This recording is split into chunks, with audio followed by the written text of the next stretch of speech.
Welcome back to the Paddle and Fin Podcast Network. We're brought to you by Yak Gadget. For all your kayak fishing accessory needs, go to yakgadget.com. Pelican cases, coolers, and lighting. Go to pelican.com. The 153 Bait Company. For all your hard and soft bait needs, go to the 153anglers.com. Now let's get this show started. What's going on? Facebook Live, YouTube. What's up, my good folks? Jay, how you doing tonight? Looking a little bony, my friend. No, Jay's out of town this week, so thought what better way? Let's do a show like a after hours type show. There's been a lot of talk going around in the kayak fishing community about a number of different subjects. So I always like doing these panel discussions with some of the other guys and gal in the PNF family. So we'll get these folks in here. We got Floppy, Mr. Hicks. Floppy. I'm ready to talk some crap to people, man. Let's go. Jimmy Skinner and Miss Susie Roloff. What's going on, guys? Susie's chowing down on some Crispix. I told her Cinnamon Toast Crunch is where it's at. Drop in the comments if you think she should switch to Cinnamon Toast Crunch. But I still am trying to figure out what Crispix is. It's half corn and half rice. It's like it looks like a waffle fry almost. It hollow. kind of does, yeah. I've never even heard of it. Is it a cereal? It's a cereal, yeah. Yeah, it's healthy. That must be some northern shit. That sounds like a deer feeding up for winter. I'm eating half corn and half rice. Pretty much, man. Well, thank you for being here tonight. Jay, thanks for your input tonight, as usual. I mean, it's going to talk about as much as Jay does. Yeah. Trey Johnson in the YouTube chat says Crispix belongs in the garbage. Word. Once in a while, I'll eat that stuff, man. I'll eat it. It's not too bad. But wanted to start out, man. We got the KBF National Championship going on this week. And I believe Guillermo's leading, correct? 200 inches. Last time I looked. Yeah. Yep. And I saw a live stream. Chad was doing an update with him, and Randy Newton from Kayak Anglers of Florida, I guess, is running their shows and stuff. So Armando's in the chat. He said, "What's up, ladies, gentlemen, ... Brian." I don't know what that means, Poppy. But, obviously there's been a lot of talk about, the NC. I think they had over 300 anglers, right? 328 or something like that. 40 some or something like that. Which is down from years past, but I don't think that much. But I'm not 100% sure. I didn't follow KBF a ton. I know they made some changes this year and stuff, but didn't they change the qualifications a little bit? For the NC? I thought it was the same, but I'm like you. I didn't pay attention. Well, I know they got the Trail Series Championship, the Challenge Championship, the Team Cup Championship or Series or whatever, all going on at the same time. Angler of the Year, all that. Yeah, well, Angler of the Year is always decided now with the National Championship, I believe, because that counts towards AOI points. But a lot of yeah. I'm pretty sure.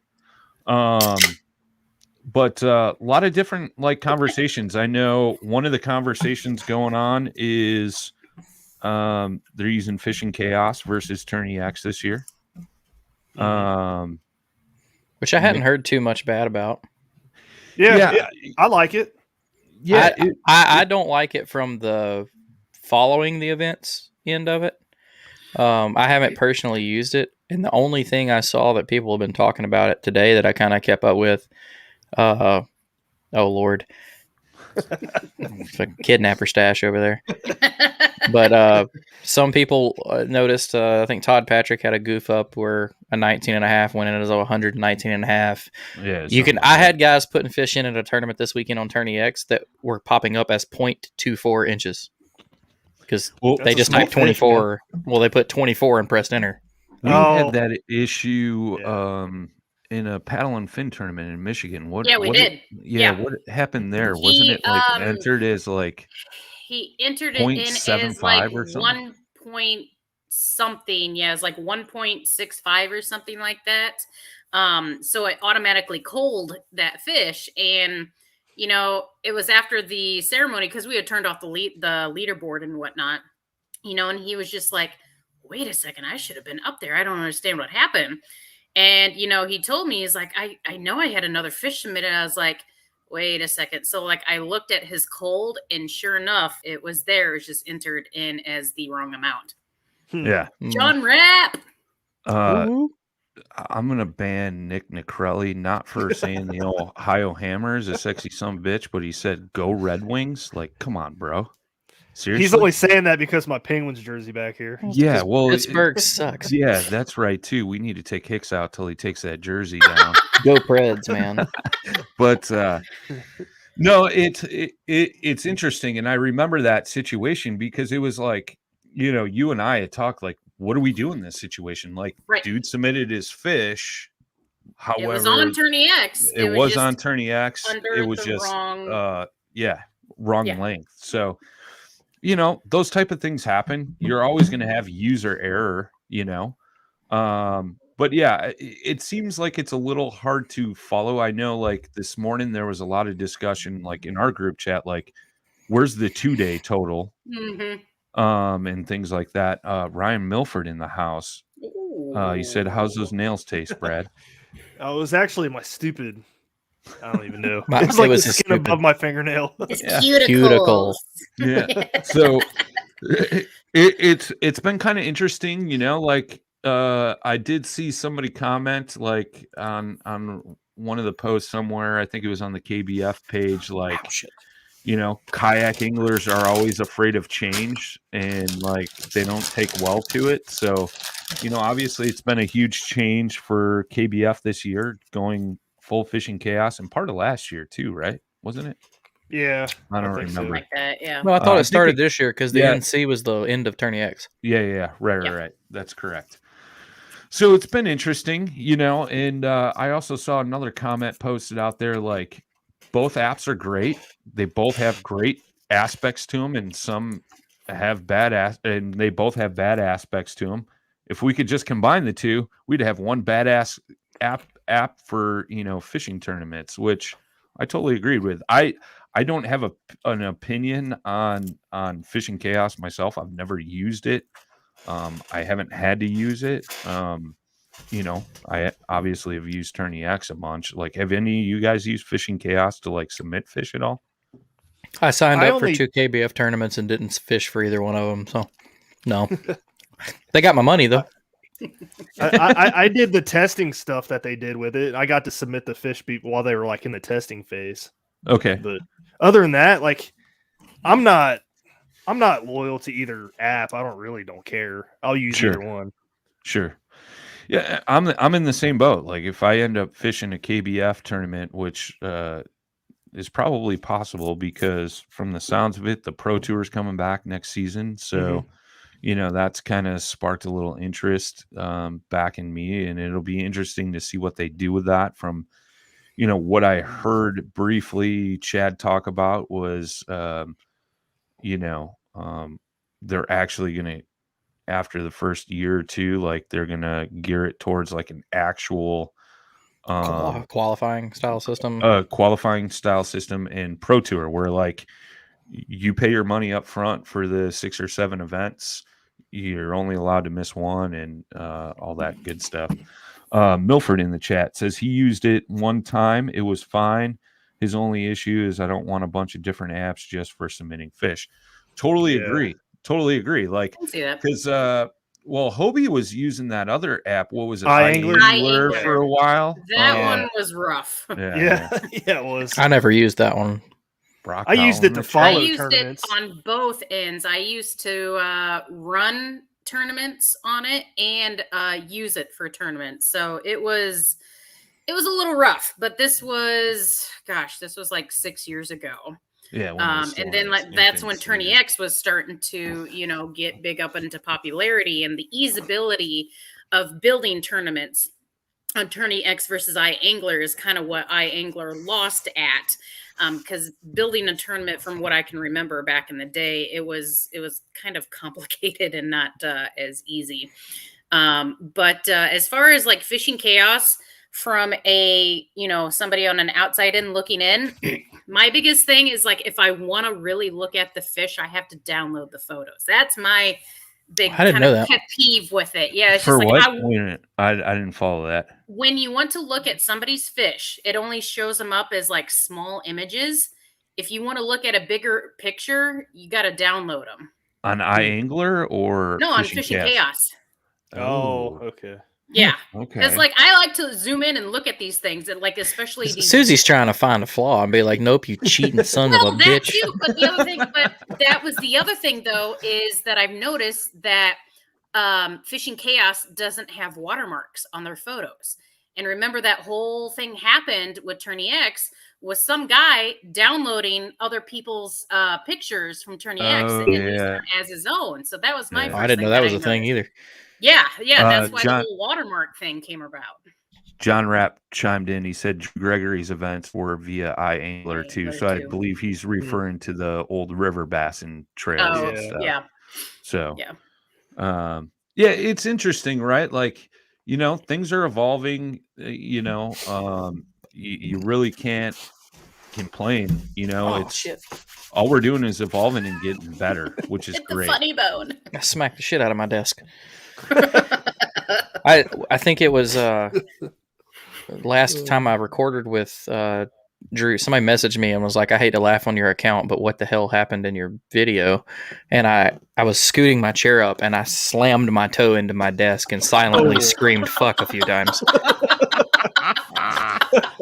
Drew just kept going, but that dude commented and was like, "I laughed a lot on your expense, but what happened?" Funny. That's funny. That's Sorry. Funny. Milford's in the chat. I pulled a Milford the other week. I think it was last week or the week before, dude. I drank a bunch of water and I had to run out of the podcast, and Jay had to talk.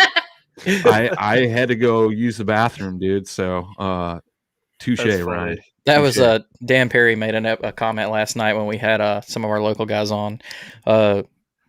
Luke couldn't get his computer to work, so he was like, "Take me out. I'm going to call my son and get him to tell me how to work this real quick." And when he went down and I took him out, Dan said, "He's got to go poop." Milford said he's got to make a boom boom. It happens. It happens. So going back to something you were saying at the beginning of that was kayak anglers are afraid of change. I think that's true, but it's kind of true about a lot of things, not just kayak fishing. Change is difficult for a lot of people. Sure. Yeah, it's like human nature, man. Yeah. You like what you're comfortable with.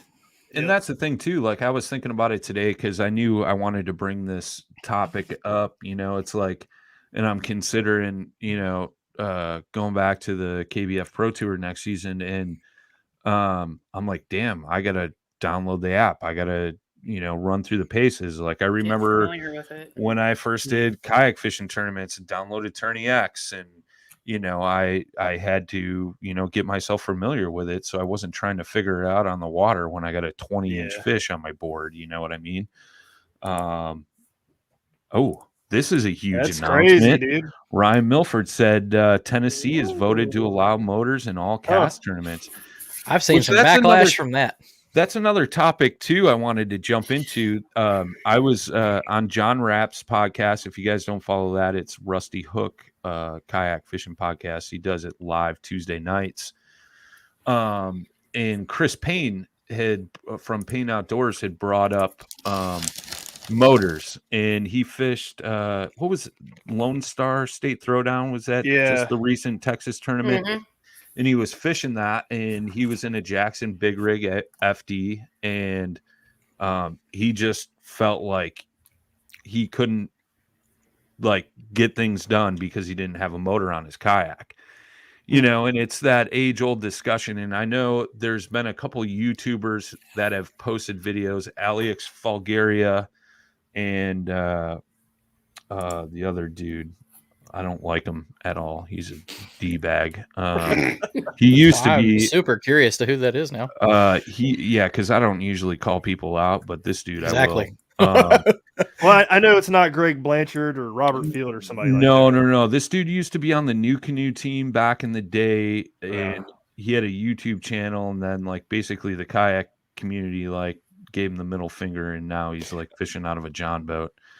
I don't even want to give him a spot. Marcus Coates? No. I'm okay. I don't think Marcus was that bad. I said douchebag, not cheater. Yeah. But anyways, Which one was Marcus Coates? See, I don't know if He was the KBBT guy that got caught called out fishing for out cheating. of bounds. and it was fishing out of bounds. Oh, that's right. Yeah. That one. But anyways, back on subject. Yes. Alex posted a video saying kayak fishing is dead or something like that. Kayaks are dead. And it was because of the whole, you know, most kayaks have motors now. And, you know, what he's saying is people are still going to buy kayaks and stuff. And theoretically, by definition, none of us fish out of kayaks. You know, kayaks were made out of twigs and seal skins or hollowed out of logs and things like that. Great. But, you know, it's cool to see because, you know, obviously, like Ryan said, like Cast, they've been holding out on motors for a long time.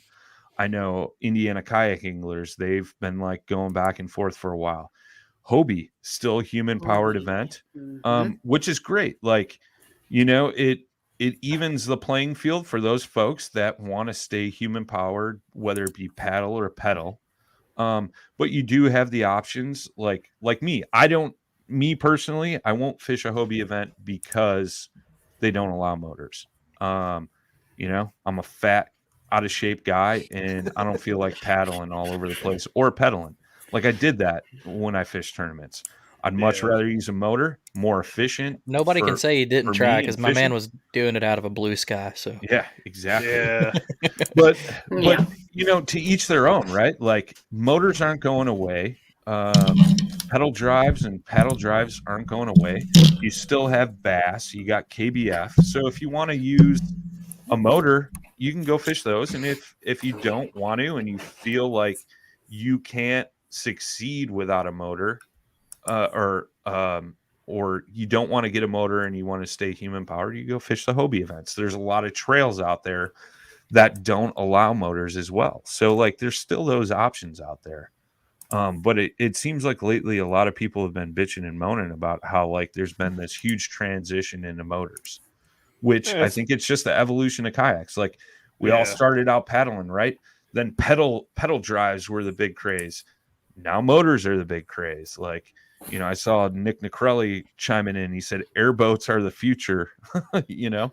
So it's, you know, it's one of those things. It's just going to be the evolution. Like we're just going to continue, you know, doing new things. Like I wouldn't be surprised. I know I did a podcast once with Fletch from Westbrook Supply, and he said he's trying to figure out a way on how to rig up a jet drive on a kayak. Like he figured out a way, but it's just like, you know, there's a guy, and they actually, of all places I saw it was on TikTok, and they took some scuba gear, jet driven propulsion systems for deep scuba diving, and they strapped two of them to a sun dolphin. Yeah. And it worked phenomenally well. And the last update he posted was that they have partnered with a company. They were having some mounts made, and they were in the phase of getting patents done on running a single or dual propulsion system on them off 12-volt system, blah, blah, blah, blah, blah. Yeah. But sure. that'll be something before you know it. Off of what, like Alex Fulgier or whatever, like I would take almost that what he said too is the title to be like a clickbait. It's clickbait. Yeah. 100%. I don't 100%. kayak fishing and kayaking as a whole. It's gone exact opposite of dead. It's everywhere. I'm sick of the motor versus no motor argument. Me too. Drew Gregory is one of the top anglers in the country and doesn't even pedal.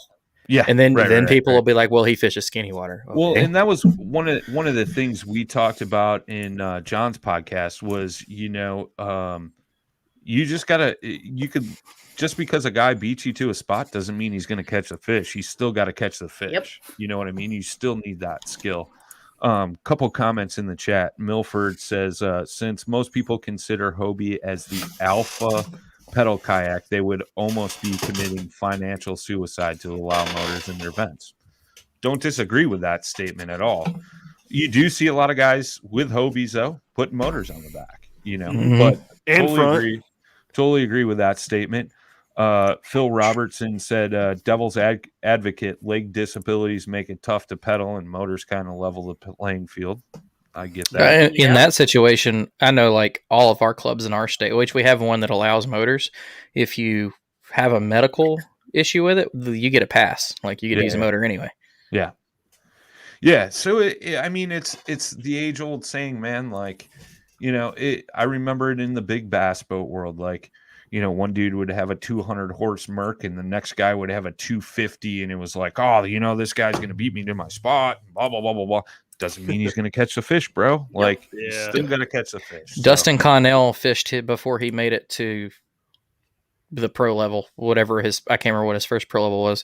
Dustin Connell was in a boat, I think, that was like 3 foot shorter and only had a 125 or 150 on it. And he still beat all the guys in the 250 Mercs and the $100,000 boats. It doesn't matter. Yeah. Right. My dad likes to tell a story how he was fishing a tournament when he was younger. Everybody had all these big, nice bass boats, and then him and my uncle were fishing out like a John boat with like I don't even know, 50 horsepower motor. Ended up 12th out of like 140 people. My best friend, we love you, bro. My best friend growing up, they had a 16-foot John boat that the motor was blowing up on, but it had a decent bow-mounted trolling motor on it. And his brother would go down on the Tuesday night tournaments and put in at the launch and only have enough battery power to stay around the launch. And he would win like 1 or 2 of them a month against 40 or 50 guys. This is a perfect example. Frankie Provolone chiming in. Wow. He runs this Slay Nation. That's crazy. And they do you could do a small boat, kayak, canoe, john boats. He said a float tuber won their AOI on their Minnesota trail. Like That's pretty that's awesome. pretty that cool. just proves it right there. Like, Yeah. That's about as man-powered as you get. yeah, pretty much. Mhm. Pretty much. I thought that was only popular on the West Coast. That's crazy. Yeah. Yeah, well, a lot of trout guys do that out on the West Coast. I know that. I really want to try it. I think it looks cool. Yeah, there's a few guys that do it, like in the rivers and stuff. You get in some deeper rivers. I've seen them up in Wisconsin doing it. Shane Mon said he started out before he was in a kayak, and then same with Brock or Brandon Howe or whatever Brian Howe. Yep. Too many B names. One of those dudes. But no, it's interesting, man. It's an interesting conversation. And a lot of people bitch and moan about it and things like that, man. But it's like, why? It's never going to change. It's not going away. You know what I mean? A lot of guys, like in our state, there's one club that allows it, like I said, and it gets voted on every year. Everybody is a strong pass in our state. And I think most of them's answer, it's not like you have a better advantage. It's the taken away from like the purity of kayak fishing. Sure. They don't use the word that way, but that's just what it seems like. And like it honest to God, it might never change here. Like I run the state championship on bass, didn't allow motors this year. And I told them I would probably going into next year, follow Bass's rules closer. And people are pissed. Like, so it's, up in the comments, Trey made a comment about cast, said they were the Amish. It's like Settlement of Kayak Anglers or something like that. Sure. They've obviously never came down here and fished with us. Alabama folks is old school when it comes to kayak fishing. They don't like any of the big changes. Yeah, I mean, I used to be a paddle snob, and then I got real, dude. Like I was fishing competitively. Yeah, real old. Well, listen here, you son of a bitch. I will drive to freaking Alabama right now. Greenbow, Alabama right now. and I'll have a smack sandwich waiting on you. Grandma, sir. Well, see, Oh. I was in the same boat as you, though. I was kind of a paddle snob too. Then I got a motor. Now I'm back with a paddle. It's just Sure. And I in don't an really- Well, see, inflatable. that's the thing too, right? thanks, Like sweet though. I fish a lot of lakes. Brad fishes a lot of rivers.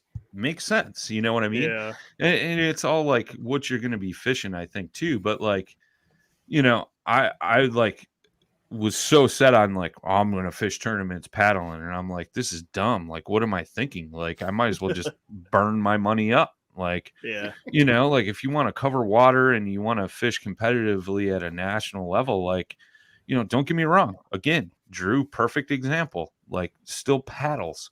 But, for this type of fishing I do and the style of fishing I do, I need a motor. You know what I mean? hmm yeah. So You like the sure. offshore stuff too. Yeah, exactly. I used one a lot last year, and a decent amount this year, and it's definitely nice. Like my favorite example is in Texas. I had a 2.5 mile run to my spot, and I could spend that time with the boat pointed one way, and instead of having to like me fiddling with stuff at the ramp, I was on the water and ready. And then as I'm going, things are going through your head. I can make that bait change now. Get my cooler set up, look at some maps, look at pins, whatever. But like once you get to the fishing spot, I go right back to the paddle. Like, Sure. I mean, the motor got me there, but I've said it 50 times. We've talked about it. I got beat to my spot by a guy pedaling, and I was running a motor, and he smoked me in his Hobie. Sure. The motor. Crazy. Now he was out of breath, and I wasn't. But he held first place for 5 hours, and I sure as hell didn't. Yeah, So, sure.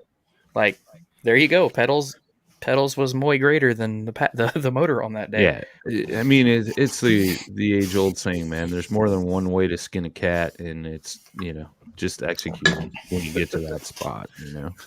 But do you guys think there should be any kind of limits on motors other than like what the ratings are now? Like as far as like, I think it's limited at whatever your hull is rated at.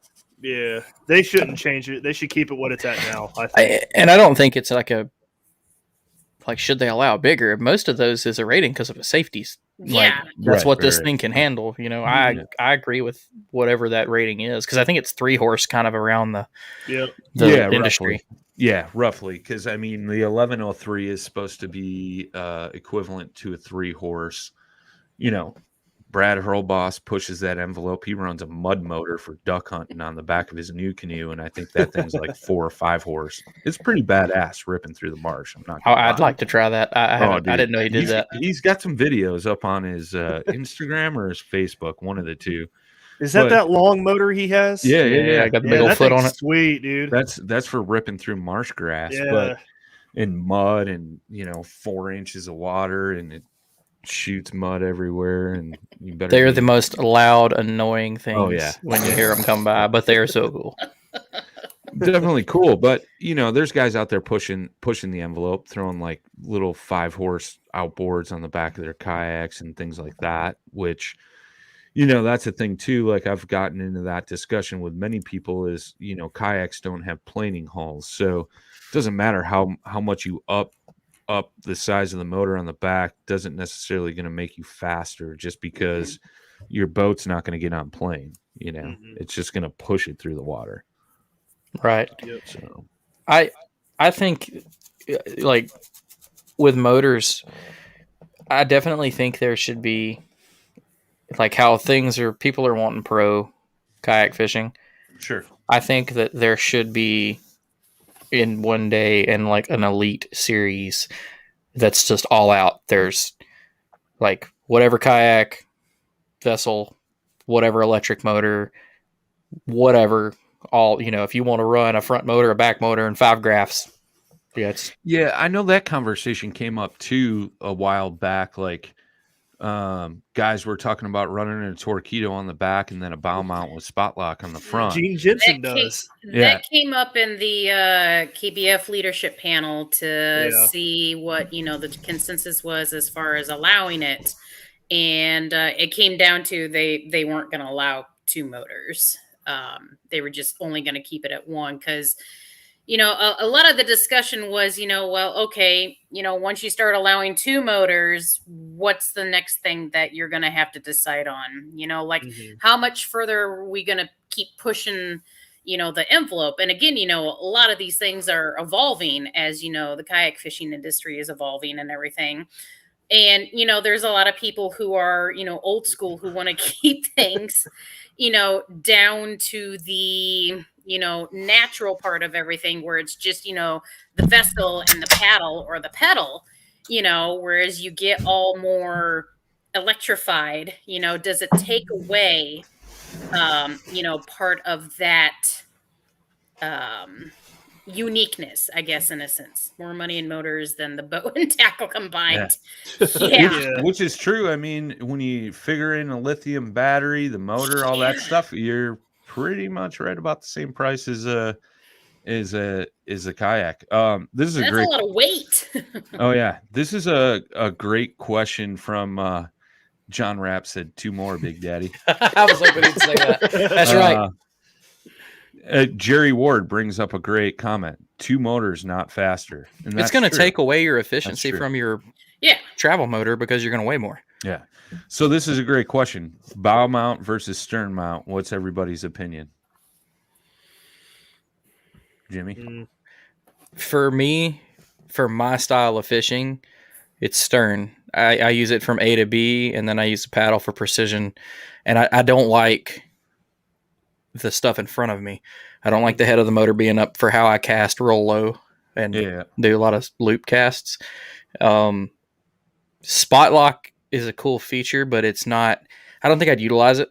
I mean, probably a little bit like in current when I fish in current, but a lot of the times when I'm in a heavy current area, it's not deep enough to use it anyway. So that's, I can crank up the stern mount just a little bit, enough to hold me in place or pull it up and paddle. But yeah, it's definitely stern for me. Brad? I was going to say, I've had both. So stern for what Jimmy said, and then bow mount.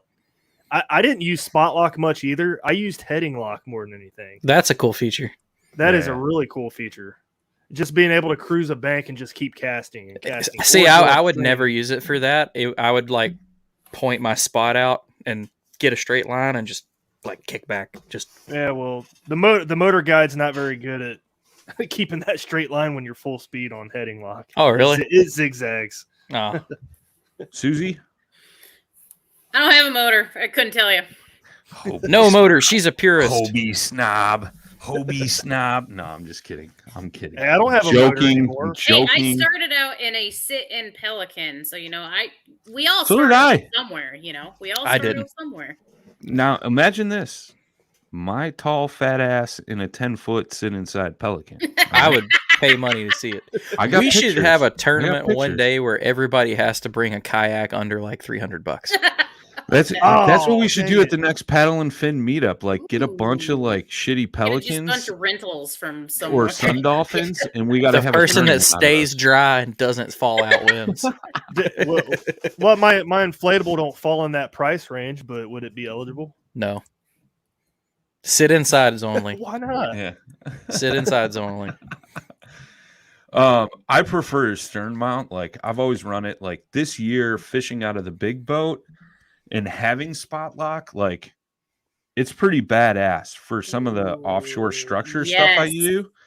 But in a kayak, like, I'll fish the same stuff with the stern mount, and I got no issues. And I'm like, talked about, I forget where I talked about. Oh, I talked about this on John Rapp's podcast this week. Is Jimmy will tell you I got some redneck ingenuity. Right? Are you still running that? Well, I got the new Canoe quick disconnect mount, which is what I was waiting for. But in the meantime, I was steering with 2 pieces of rope like this. Like, Jimmy tried it out, and he's like, "I was like this. Do this." But he makes it look so natural. It's annoying because he'd have him like just laying on his legs, and he would just like you can, like his hands would be in his lap, but he would just go, and like and I'm like, I had a motor like that. The motor was like $220. I do some work with Bioenno Power, so I had my lithium battery, and like I knew that new steering setup was coming out, so I was waiting for that. And like it worked. Like you don't need to go spend, like what's the 1103? It's like $3,000 or something. $2,800. Yeah. Get a Newport's vessels Jesus. instead, man. So that's what I'm switching to. I got the Newport coming out, and and it's nice because you can choose whatever your battery is. So here's my battery setup: 2 12-volt 100 amp hour Bioenno batteries run in series. Romel over at Newport was telling me I could probably do 40 miles before I run out of juice. See, the only thing I don't like, because I've been in this dilemma too. I knew that Newport's been around for a minute since before they partnered with NuCanoe, or whatever that deal is. It's 24-volt system, which is what a Torqeedo is. If anybody doesn't know, that little power pack is a 24-volt sealed battery. Yep. I thought about doing that, running 2 100s because you get tons of capacity, but that's 48 pounds. Sure. It's a lot of battery.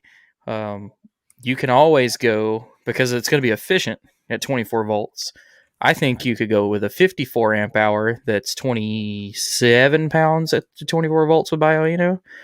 And you could probably get the same full day plus fishing now that I get with my 100 on a 12. So that's where I've been at. Because, I mean, for you don't carry you carry a lot of tackle, but you don't really have much of anything else in that boat. Like when I fished with you, you got like rods and gear and nothing.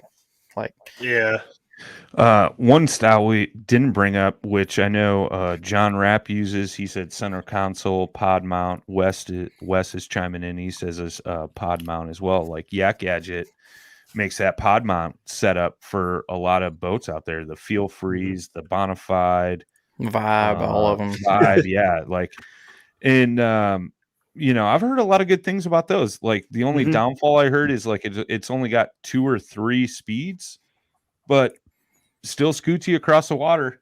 Yeah, not exerting a ton of energy.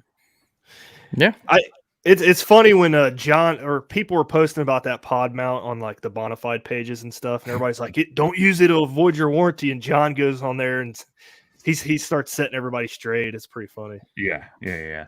It's funny how guys will jump all over that. We got a Bonafide guy in our area, and he likes to voice his opinion like that quite a bit. That sounds like a Bonafide owner.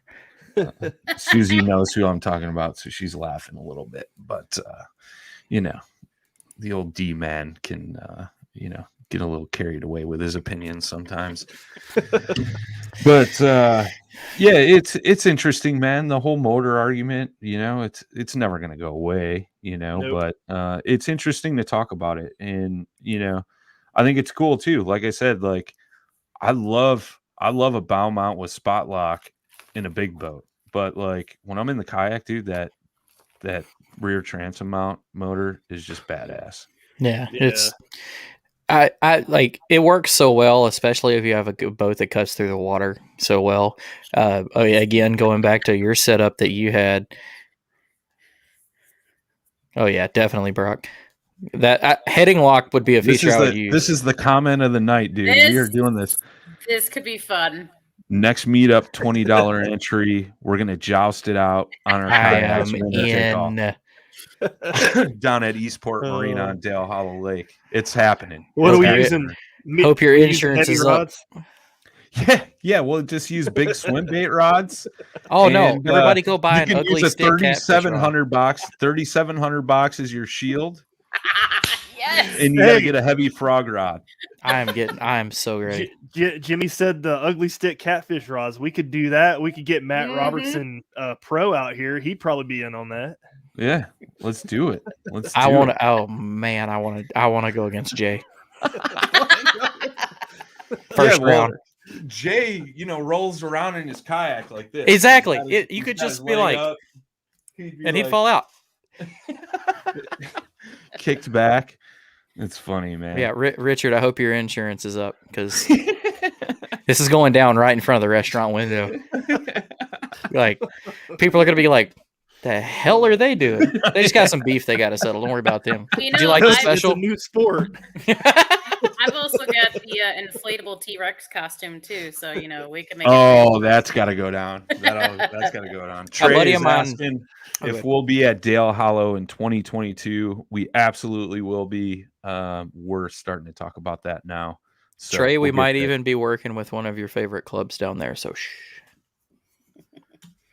But one-on-one event. Richard That would be said great. Start making your shields. I knew Richard was listening. I'm coming next year, dude. I missed it last year. Yeah, You've missed son everything of a we've done bitch. lately. You gotta, man. Yeah, I've only missed that like one place is thing. So nice. You missed the meetup. You didn't come to the Trail Series big thing. That was fun. That's what I'm talking about. That was a You lot of didn't fun. you didn't come to the Yak Gadget meetup? Nope. Oh, that was last minute though. No, was it? Oh, it It wasn't. was.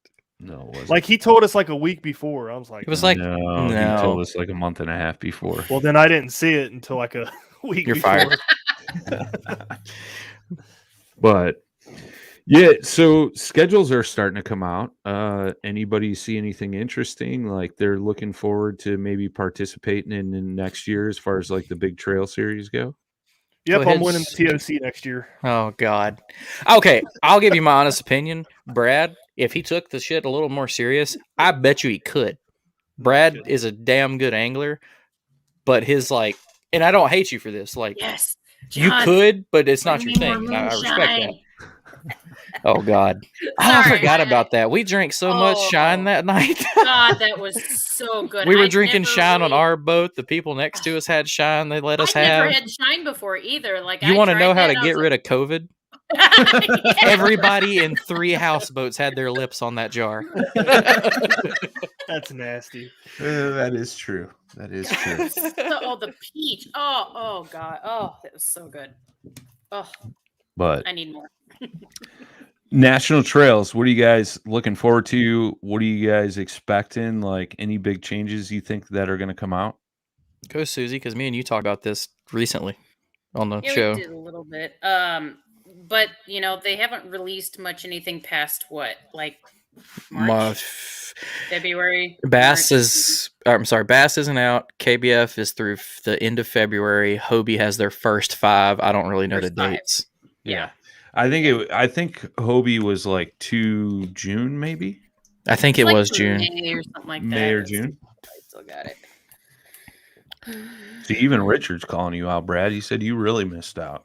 Oh yeah, they do. Yep, up until June 4th through 5th. So Yeah. yeah, Toledo, Santa Cooper, Lake Eufaula, Broken Bow, and Lake Chickamauga. And I believe KBF released some dates too on Yeah, on a But they were podcast. only up until like February, I believe. Yeah, they're doing Yes. Kissimmee in January Yep. for the 10. for the Yep, 10, and and the the 10 is first in Trail Series stop is in Lake Shasta. and then and then California. Lake Murray. Murray. Yeah. Yep. Off of that though, Susie, do you think you would try to make any of those, or are you going to wait and see if there's something closer to you? I'm gonna wait until all the schedules come out, just to kind of see. Next year I was thinking about maybe doing some different things, and I talked about it, with you and Drew. Just kind of taking next year to just be like, okay, like what am I really wanting to do? Like, do I want to go up to the next level? Do I want to continue being like, the TD type of thing? Do I just want to do my own thing? I think next year's just going to kind of be one of those years where I'm like, all right, really figure out what I want to do. Mhm. Definitely. Yeah, I totally get that. I kind of did that last year. I kind of took a step back. Obviously, helped run the tournaments with you and Jay for paddle and fin and stuff. But like, there was one thing I realized at every single one of those events. I really want to be on the water right now. Yes. Like, Yeah, You that know, was the hardest part. and that it made me miss the competitive side of things. So I'm personally waiting to see what Bass does and what changes they make, because I think there's a lot of potential there, especially as far as getting your name out there, so to speak. Dude, I am pumped that you're getting back into it. I don't know why. I am too. Right? You had a heck of a year that year you did it. That was the year before. Awesome. The year before, yeah. 2019. Yeah, I just kind of mind fucked myself at the end of that season and kind of blew up and imploded because I got in my head and I was so focused on other things. And it was a great learning experience, like I know I tend to do that, especially when I'm doing well, as I start to focus on, things that aren't fishing, like AOI races, things like that. And dropping your phone in the water. Yeah, dropping. Oh, dude, John called you the pod father, and I'm never going to let that go. if he did that on his show the other night, I'm like, dude, we need to change this. This is great. I recorded with Eldridge last night for the final cast talking about kayak hunting. And he had scrolling at the bottom, Brian the Killer Schiller, because we were talking about hunting. And I was like, really, dude? Like, we need to change that too. Like, everybody's got these great names for me that I don't approve of. It's better than Ricketts' name for you back in the day. Yeah. So, what would Toes or whatever? Jesus. That's just weird. But, I mean, I miss it. I miss the competitive side. I fished one tournament out of the big boat this year, so I'm looking at maybe doing that as well, mixed in with the kayak. Still you and your old man? Yeah, well, we'll see. The old man's got a hard time moving around the boat, dude. I don't think he could last all day. He had a rough time. Do some damage, man. Little neighborhood tournament we did, which we smashed him. Yeah, we took third, but we just couldn't find the big kicker. You know what I mean? And it was funny. Later that night, I took the rep from Douglas out because he was staying at my place for a couple of days and put him on a 5-younder, man. Just stuck right in the same area we fished during the tournament, dude. Like, you son of a bitch. Really? Like, what the hell? Where were you earlier? I could have used you. We would have won big bass and the damn tournament, I'd be drinking beer on other people's money right now. Yeah, right. So... But I need to find somebody who's really good at Lowrance, because that's like my main goal for next year is to learn how to use that damn thing to its full potential. So my advice, just because I haven't got to do it yet, I have had people I know do it. That's one of those things. If you have a local like boat pro, like an Elite, or most of those guys do some guiding, and you can usually pay for an electronic strip. And it's like 3 to 4 hours, and they just teach you the electronics. Like, that's cool. That's something I think I want to do is. I'm not sure who. Dustin Connell. You can do an electron. I want to do an electronic strip with him, and then go to Florida and do a trip with Scott Martin. They're doing a 10 Invitational on Kissimmee, right? Yeah, the 10, the Trail Series. It's 1 and 2, the 10 Invitational and the 10 all at the same time. Series, okay. 10 Invitational, and the 10. Yes. There you go. There's your answer, Brock. I think Brad's right though. I think you're going to do good next year, and I've been playing with electronics a little bit. So, I've always been a Garmin guy, and I got an upgraded transducer from Brad Hurlboss because he sold his Ranger last year so he could get his duck boat, and he had the older transducer, so he put that on the boat and he gave me the upgraded one. He's like, nice. Fuck this guy, so he gave me that. Guy's gonna listen to this podcast and call Brad and be like, bitch. It was interesting, right? Because like it definitely changed the clarity of those graphics. And then on the big boat, because this year it's just been crazy with electronics, we got a Garmin behind the steering wheel or on the dashboard of the, by the steering wheel. And then we got a Hummingbird up front. So I've been playing with that Hummingbird and the side imaging on that and stuff like that. Like, and I can see now why everybody's like a lot of big boat pros are running all three for different aspects. You know what I mean? Well, you can't beat. So Hummingbird, and Trey's making a comment that goes a long way with that. So Hummingbird, the mega units, which is it's the Mega Vision, their down and side is almost impossible to beat. Yeah. Garmin's with the live scope and stuff run absolutely phenomenal. And then like Lowrance, a lot of people like their 2D. Like their 2D is very, very detailed, very good signal. And that's like, I think Jacob Wheeler was one of the first people that really did that. He ran all three at one event on the front deck. Yep. And whacked everybody's ass. And they were like, well, is that fair? Like, he paid for it himself.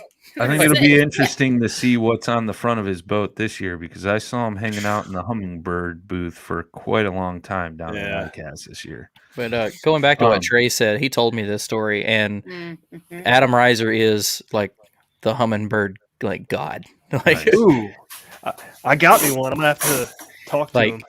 Trey's not the first person that's told me to be like, yeah, I'll let Adam set up my unit, and I'll never touch it again. Like, I'm scared. I'd be scared to like mark pins on it. Like, it might change something.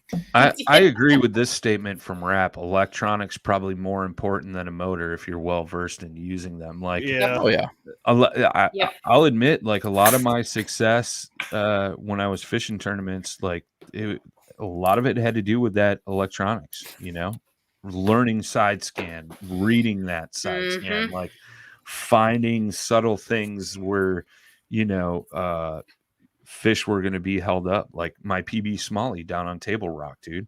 I was going out of a bay and I always have side scan on so I can see what's going on the bottom.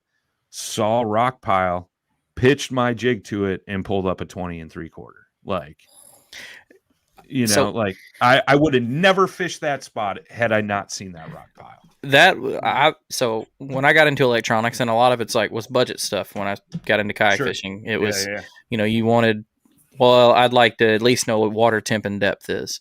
So I found a deal on a Raymarine Dragonfly 5.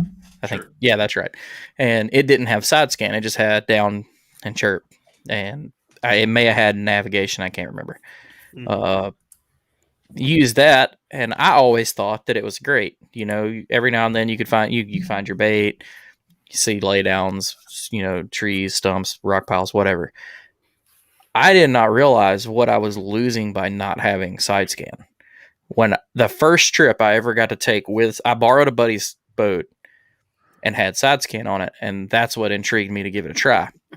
When I finally put side scan on, the first trip was at Del Hollow. When we went, when the water was real low. Yeah. I think that was in October. Last year before. I can't. It was in October. Yep. But I was just running across the lake and happened to notice on the graph, you know, I noticed I think it was a bush, if I remember correctly. And because of side scan and how it shows distance, you can really pinpoint where it is.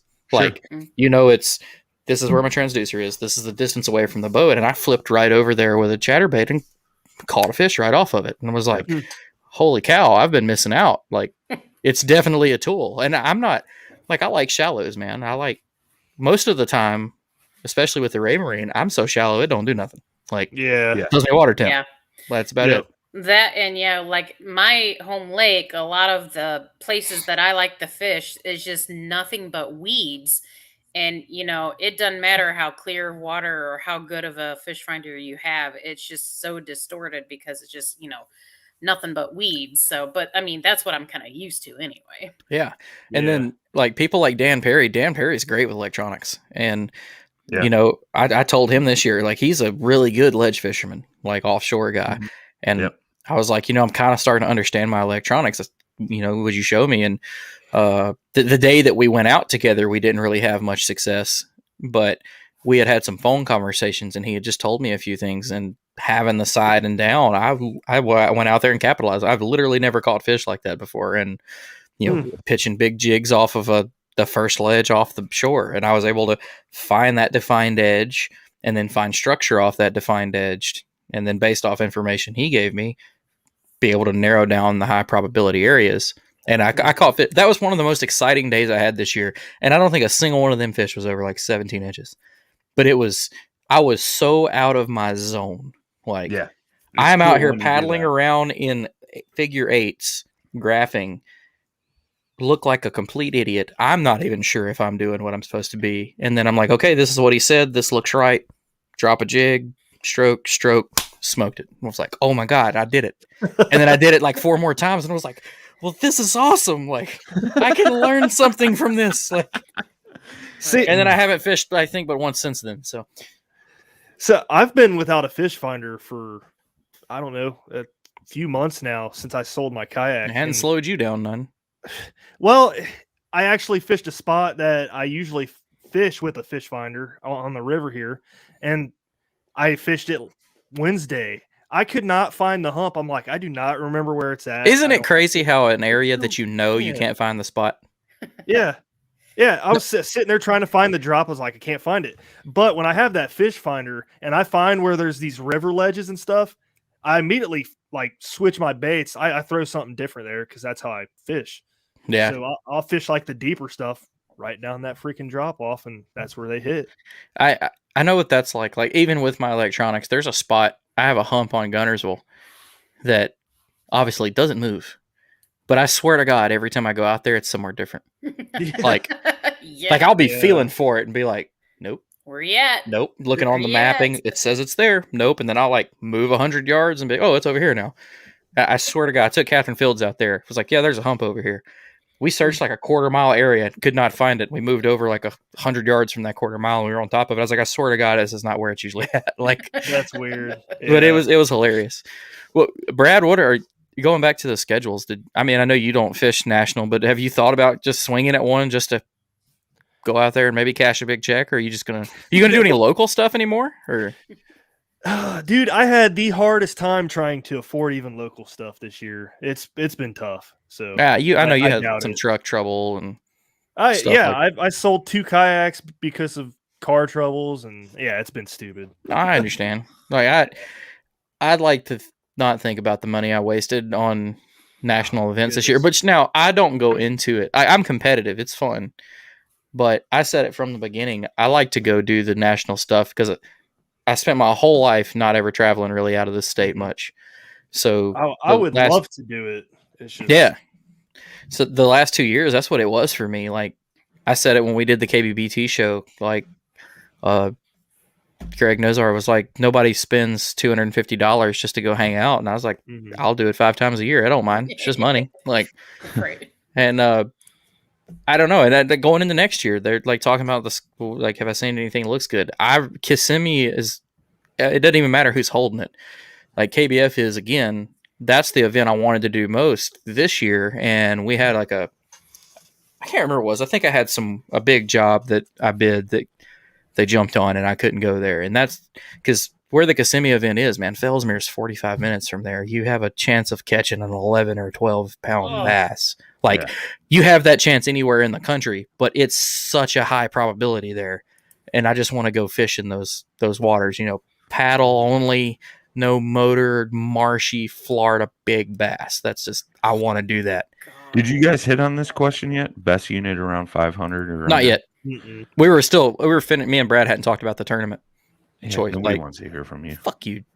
I hope your season sucks, which is going to suck because I plan on fishing with you next year. So Yeah. me So and then you gotta me and deal with Brian my are going to wrath. take over the world next year. We're going to wrap our boats. We're going to travel around the country. We're going to kick everybody's We're gonna ass. make our own blue sky. And fish Yeah, off a we're going to platform tie our between shit our- together.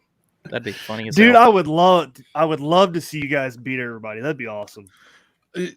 I'd love That'd be to do hilarious. the Kissimmee event, but it's usually right around fishing show season for us up here. So like I have Yeah. commitments with that, so it's hard for me to get out of that. But I think I need to do it, dude. I got to do it at least once. I Yeah. am going this year. If no one goes with me, it's an open invitation. Even any of our listeners, I'll split a house with anybody. Like, splitting house is cool, man. You make new friends, and I know everybody a has a cool good time. serial killer that'll probably stay with you. Yeah, bring it on. I sleep with a big gun. Come get some. Oh, It's that's like, funny. did you catch any fish? No, but I got a nice wall hanging person. But I think, come on, Trey, let's go to Florida. I see that down there in the comments. Yeah, Have there's it a for bunch real. of people. Brock says I want to go to Kissimmee, and I could actually roll with him because I could pick him up on my way. John Rapp says I like meetup aspects like the Yak Gadget trip, PNF events, things like that. I'm I want to answer Phil's question before we forget about it. Yeah, I've got some input on that too. Go, you speak fall, first. Well, it depends, right? Like I know stock is short on pretty much on everything all across the board, but typically what you'll see is right around Christmas and January, a lot of this year's units will go on sale and you can get some pretty killer deals. Like that's how I got my Garmin 93 SV. Watch for that. I know when I got my Garmin, I paid $600 for it. It was in January. And that was like when it came out, it was $1,000 a unit. Yeah. But I think I walked out of I got it at Gander Outdoors, and I'm a rewards member with them or whatever, and I paid $618 with tax out the door. Yeah. Nice. I paid $650 for the 73. Yeah. So that's the thing. Like You got ripped. Watch December, January, February. The older units are going to be just as good. Normally what they do is they upgrade the transducers, which you could always order down the road. Yeah. Or, you know, run into a buddy that's selling his Ranger and get his upgrade. Shaft and whoever bought it. Yeah. Something I would say is don't be afraid to buy used. Yeah, that's true too. A lot of, just like anything you see in any kind of hobby, a lot of people that have money have to have the new cool thing. So you can usually get a good deal on the old. Something else you can do, I definitely what Brian said, because I screwed up one year when I bought my 7-inch Hummingbird. I got a decent deal on it, got it for like $5.99, and literally 2 weeks later it went on sale for like $3.50. And I was like, kiss my ass. The one thing I want to say about that too is like if you're looking to utilize side scan and down imaging and stuff like that, spend the extra $150, whatever it is, for the bigger screen, because you're going to see more detail. Yep. I mean, it's just key. It's key. Yeah, I've moved all the way up to the 9 just for that. Like, just getting started. If you're on a tight budget, the Raymarine Dragonfly 7 Pro is great. Not a lot of adjustability, but really good picture. And for people that are just getting into it, you don't need to be pressing a lot of them buttons anyway. Sure. You just need to figure out what all that means. Yeah. You I can just get saw Adam in the background. I did too. I thought it was a Sasquatch at first, and then I realized it was just Adam walking around Susie's house. But Hummingbird units that don't have Mega, you don't have to go extreme. They still have pretty good picture if you can figure out how to set them. Call Adam Reiser. Sure. Yeah, because I can't help you there. One other piece of advice: you can shop around with brands on pro deals. Ooh, I keep seeing him walk by. Hey, there he is. Show me them arms. Ooh. But so there are things called pro deals. It's not pro staff. Yeah. You can literally just email tons of companies and see if they have pro deal offerings, and they'll be like, sure. And it's basically like you're getting product for review, or they might ask you for you still pay for it. Post. Yeah, but you get, that's how I got my Raymarine. Sure. I got the Raymarine 9S, the Raymarine Element 9 with the 9SV transducer, which has downside chirp navigation and the whatever their real vision thing is, 3D vision for like you said, it was $618. Sure. That's a $1,300 unit if you just go buy one, or $900, $1,200 something. So you can, there's so many ways. If you just don't get in a rush, don't buy something just because you're like, I gotta have it. Take your time. Well, and that's what Phil mentioned. He said, damn it, I knew I should have waited. I picked up the 7SV Vivid in May. I'm not 100% happy with it. Flip that bad boy. Put it right back up on Facebook. Somebody will be in the same boat you were, and I'll buy it right back. Yep. I was going to say, too, when as technology like progresses, the prices of like side scan stuff's going to go down, too. Yeah. So you're going to get like Hummingbird. Yeah, it has for sure. Like the it's because side vision was awesome. Like, I mean, it still is awesome. That's the wrong way to put it. But it was like the best thing. And now everybody's going to like the live scope, the 360 view that Hummingbird's got, and stuff like that. So that's where you're seeing like a lot of guys dumping a crap load of money into that stuff. I can see the talk 93 about having electronics more than your boat. There you go. Yeah. You know, I could see the Garmin 93 you have going for a lot less in the next year or two for sure. Brand new.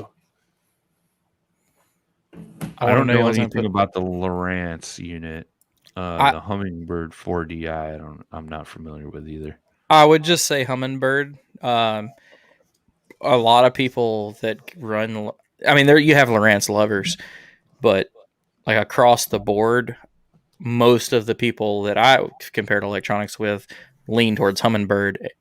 So I would say, and I absolutely hated Humminbird because I had so much trouble getting the adjusting in. That's why I left Humminbird. But I will tell you right now, when you get one dialed in, nobody's down or side imaging's better. Straight up.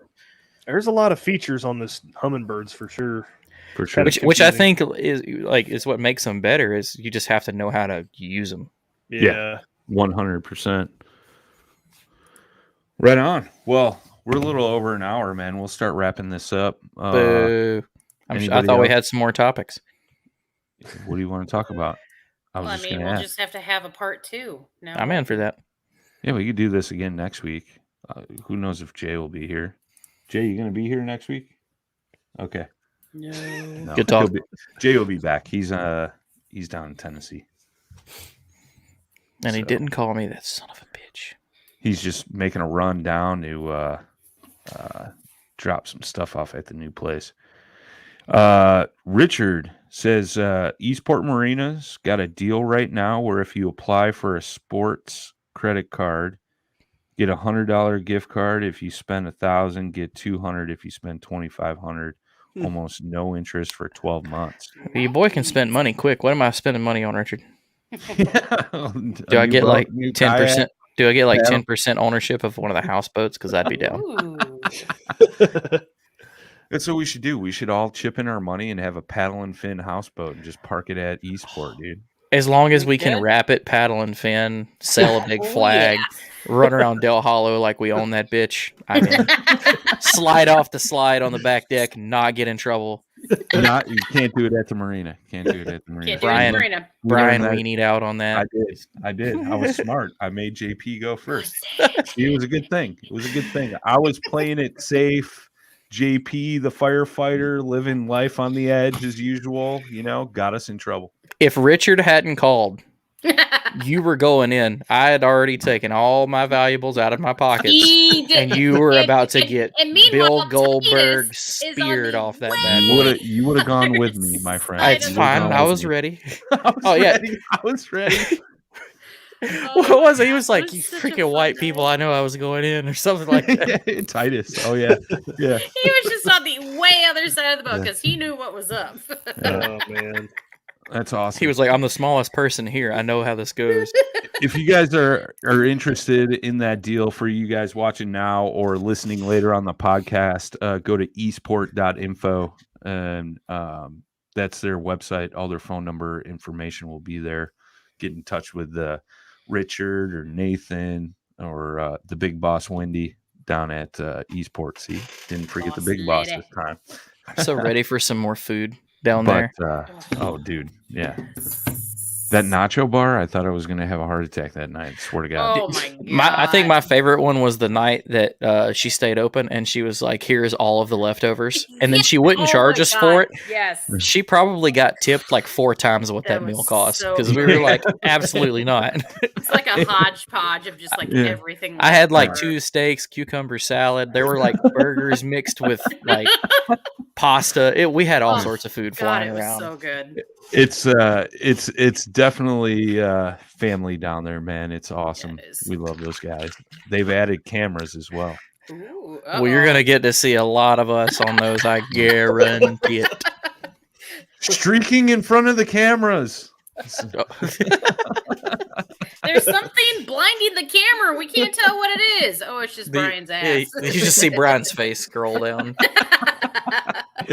Oh, that's too funny. Love you, Richard. We'll do final thoughts, man. Jimmy? I just looking forward to next year, honestly, already. I kind of got burnt out on everything this year. Talking with you and talking with Susie and seeing schedules come out and big changes I hear at KBF. I'm still not sure if what we've heard was true, but like half of my sources have said, yeah, that. I talked about it on our show, so I'll say it, that Christy Hoover took over as president. She did. Yeah. That was I one still thing don't I know was if it's gonna bring true, over. but people are telling me that it is not a troll. I don't know. Well, and that's interesting.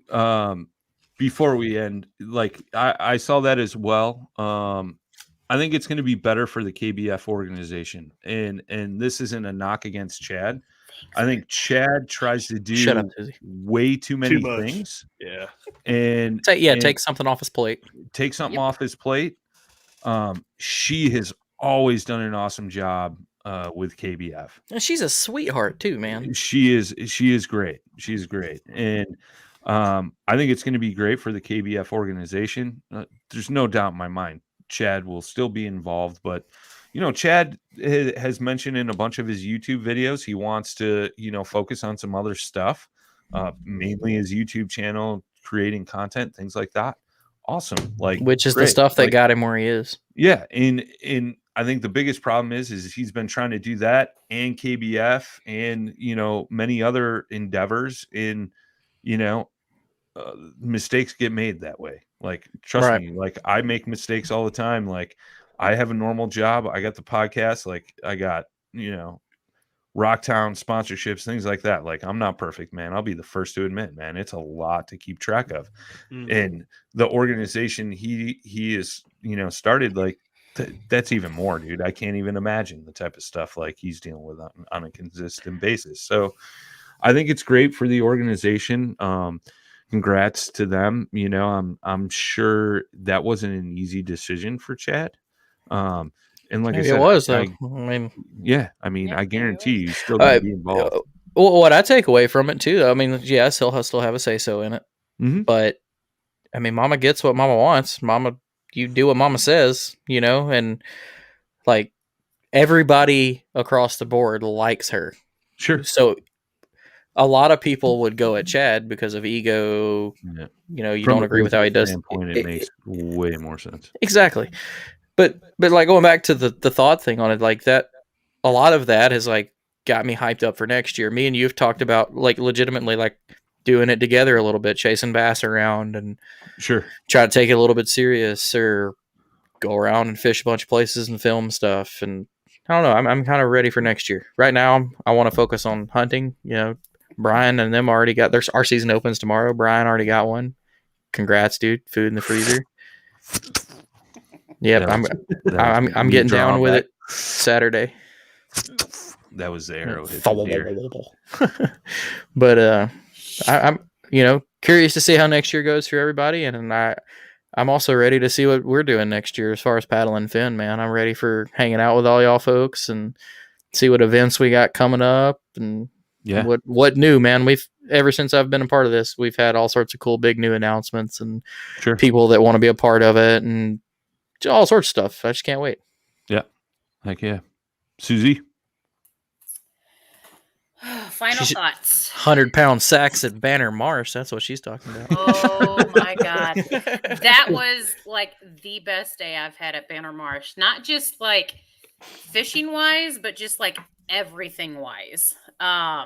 So it's kind of bittersweet though, because, here in Illinois, all the DNR lakes, well, almost all of them, will be closing for hunting season. So this coming weekend is basically my last opportunity to get out to Banner Marsh before it closes. So which I'm planning on going both days. So it's kind of just like that last like hurrah of the season. I mean, no, there's no tournaments or anything going on, but it's just kind of like that those last endeavors, and kind of like that final wrap up, for me, because like once I'm done with that, then usually I really don't, go anywhere or do much, just because if I do want to go somewhere, I got to go like hours away just to find somewhere to go. So, it's kind of a wrap up in that sense, but it's also it's like my recharge time in a different sense, and my time to kind of like refocus and like kind of restart too, so like, okay, what am I going to do for next year? What am I going to start working on now? What am I gonna do for this, do for that type of thing. So, yeah, I'm looking forward to it. I mean, I'm kind of sad about it, but I'm not as sad as what I usually am. Of course, it's going to be a lot chillier. We've got like 44-degree nights coming up. So, So do we, and it's Alabama. That's exciting. Greenbow, Alabama. It's supposed to be 41 Sunday. I cannot wait to be sitting in the woods. Ooh. Yeah, Now we'll have a excited, tornado too. like the week after that, and it'll be Yeah. like 95. But But Brad Yeah, it was just- Hurlboss was just all the way up almost into the UP for grouse camp. And like last year, we were just talking about this on his podcast because I recorded with him. That'll be out Saturday. But last year at grouse camp, it snowed. This year, tornado siren. Tornado. I'm That's like, crazy. Weird. oh my God, dude. global warming. Yeah. So weird. So weird. And that's way up north, dude. Yeah. It's the weather's been weird this year, man. It has. Mm. It has. We've Like had a everywhere, it's warm been just fall. whack. Like Yeah. I'm blaming that one. My fishing, which I can't say my fishing was terrible this year. I fished a lot less, but I had a really good year.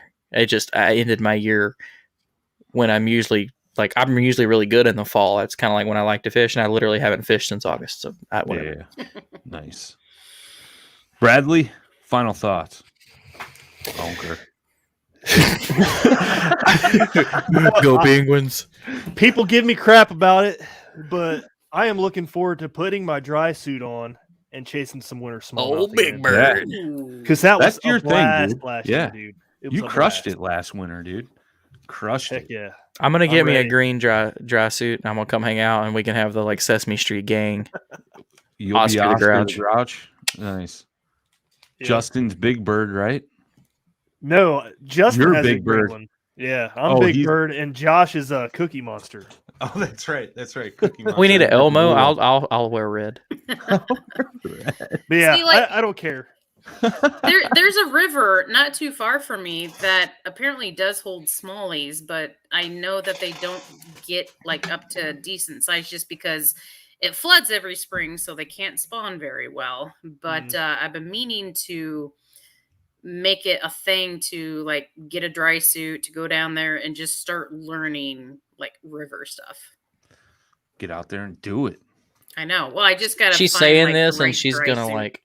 she's gonna hit us up and be like, "Look, I caught a 21-inch smallie in that spot I was telling you about in the dead winter of February on the ice." Dude, I if wanna- that happens, like, I want to come back and hit the Kishwaukee, dude. Oh my goodness. Whenever you want, dude. Dude, I want to come do that with y'all, and I think Brad, you should come do some ice fishing with me and Brian because I'm coming back on Brian's birthday weekend. I'll do it. Let's go. We're gonna whack the gills, and then we're gonna go eat freaking walleye, and I'm gonna I get haven't- fat as shit I and haven't hang out with been your dad. bluegill- Yeah, I haven't been bluegill fishing in like 15 years. God, we caught so much fish, man. Let's do it. Jimmy's arm was sore, dude. He's like, dude, is this? I'd be down to climb. Yeah, But hey, no, whenever. yeah, it was exactly It's what a I big hoped it would 4-0 be. this year. It's a big Shitty 4-0. freezing cold and lots of fish. Yeah. Where's the Kishwaukee at? Kishwaukee's down the road from my house. It Oh, dumps into shut up! Oh, it shit, that's dumps nothing at into the all. Rock River. Yeah. I'll just drive up like a day or so before and get a dry suit at Rocktown. Yeah, I was gonna say They are we'll get you footballs in set that up. river. They're They're chunky. footballs. They're healthy. They're healthy. All right, boys and girls. Oh, wait. Brad, you didn't give us your final thought. Oh, you said final I think I thoughts, winter, I don't care. smallmouth, anything else? Nope. All right. Boys and girls, thanks for sticking with us this long. Those of you listening on the podcast, we appreciate you all. Thanks, everybody who chimed into the chat. Let's do this again next week. We'll have another like OG after Knights of the hours, Round whatever, just random conversations, Lords talking and about some ladies topics of the podcast. throughout the kayak fishing stuff. It was great, man. We got a lot of feedback tonight. It was good. Jay will be back next week as well. And as always, boys and yay. girls, tight lines, smooth paddling. Peace.